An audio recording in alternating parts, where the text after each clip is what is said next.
Okay, let's go ahead and ask some more waiver questions to our special guest today, Marshall Faulk, joining us on the show. You talking to me?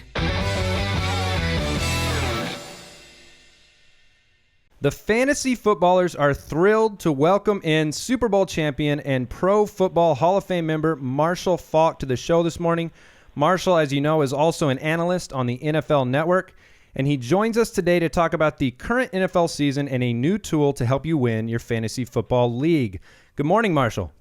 Good morning. Thanks for joining us today. I have a quick question for you. You probably know this. You're also in the Fantasy Football Hall of Fame. Oh, yeah. And I kind of have to be. Yeah, you kind of have to be. My career kind of took off right around the birth of fantasy football, so I kind of have to be. Yeah, you won me some championships, and I appreciate that. You single-handedly won people championships. 18. Were those free leagues? Were you playing for free? Yeah, unfortunately, those ones were free leagues. I wish I was paying back then. Was that something that you paid attention to around that time? Like you said, it was the birth. I mean, were you aware of that or not really? I was not aware, and as a player then, I mean, it confused me. I was like, the weirdest things started to happen as fantasy football would take off. I'd be in the visitor stadium, and the fan would be yelling, "Hey, Marshall, you suck. I hope you score 2 touchdowns and you guys lose." I'm like, what? I suck. Score 2 touchdowns, but you want us to lose? Fantasy does some weird things to people, doesn't it? It does. It is. It's crazy. So man, it's complicated. It is. It's a funny thing, and it's weird too when you have a guy on your home team, and you want him to score all the points for your home team, as opposed to just being happy to root for your guys. So yeah. But let's talk about the NFL season so far. We're a few weeks in. And so what are some teams and players that have stood out to you this season? Teams that stood out to me, New England's the obvious, but I have to say them because I didn't expect them to play this well with all the stuff Tom Brady went through during the offseason. But Atlanta, 3-0, 3 double-digit deficits for them to be 3-0. Carolina, they win ugly, but they win. Yeah, Arizona, obviously Green Bay. We have some good football being played right now in the league. Yeah, we've really enjoyed watching Arizona. We're locals out here in Phoenix, so their start has been great. All the points being put up. So from a fantasy perspective, let me ask you this: being a running back, is there somebody from the rookie crop of running backs that has stood out to you from the rest, somebody that you see as maybe being one of those franchise-type backs?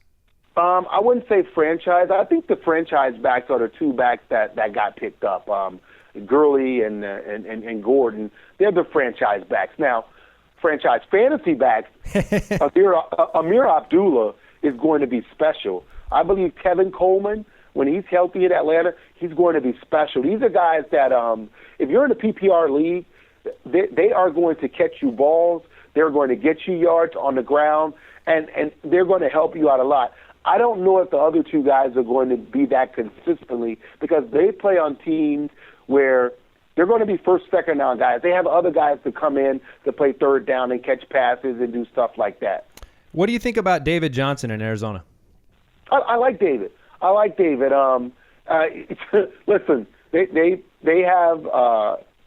had issues at the running back position, keeping guys healthy, but David seemed to be a guy that in the special teams game, and they put the ball in his hands. He makes plays. Makes plays, and then Chris Johnson.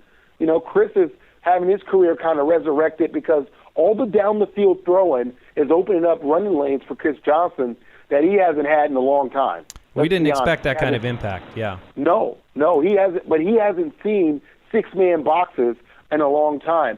And as much as Bruce Arians throws the football down the field, Chris is going to have these opportunities with 6-man boxes. He can still play this game at a high level. Yeah, he had a huge game this past week, and one thing, today's our waiver wire show for our listeners, and so I wanted to ask you, are there some players that are must-adds for you this week or guys you think are ready to break out that haven't yet? Oh man, let's see who's ready to break out. Whom hasn't yet. I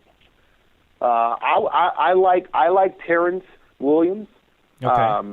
Although it's Brandon Wheaton throwing him the football, I think that Dallas, they have to push the ball down the field. All that underneath throwing stuff, you're going against the New Orleans Saints. They've been giving up a lot down the football field. You just take any other receiver in Atlanta. They're going to start a double in Julio Jones. The ball, Matt Ryan is going to have to throw the ball to somebody else. One of those guys, Hankerson, somebody has to step up for them. I just think that they're going to have a big year. And then when you look at James Jones over in Green Bay, you like Ty Montgomery? Ty Montgomery, any of those other guys. Anytime you have a guy have a big day, like Randall Cobb got 3 touchdowns last night, next week they're going to take him away. Somebody else is going to have to make themselves available. I think that Golden Tate is going to have a phenomenal year because of all the attention that Megatron gets. So there's always those guys, that B receiver guy, when you have a star on the other side that's really going to get off. Moncrief over in Indianapolis, he's going to have a monster year with T.Y. getting all the attention and people paying attention to Dorsey as he become the down the field guy as well. Yeah, absolutely. Mike over here has been a big Moncrief fan, so it's good to hear that. Now, I understand there's a new tool. We always introduce our listeners to tools that are valuable to them that help them win their fantasy leagues, compete for championships. There's a new tool that viewers can use to help manage their teams. You want to tell us a little bit about that? Yes, it's the player comparison tool powered by SAP, and this tool is it's a great device. It can really help you on who to sit, who to start. It incorporates all the intangibles, some of that you don't even think about in fantasy football, playing home or away, good weather, bad weather, if it's a dome team going outside, all of that stuff. And the very same intangibles and algorithms that it used, you can use them on the waiver wire guys as well, and on those trades.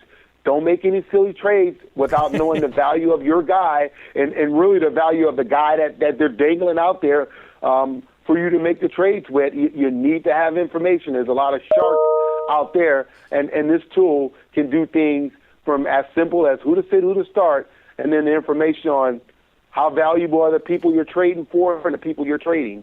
That is great, and for fantasy owners, information is kind of the currency that wins leagues. So we really appreciate your insight, all this information. Thank you very much for joining us on the show, Marshall. Not a problem.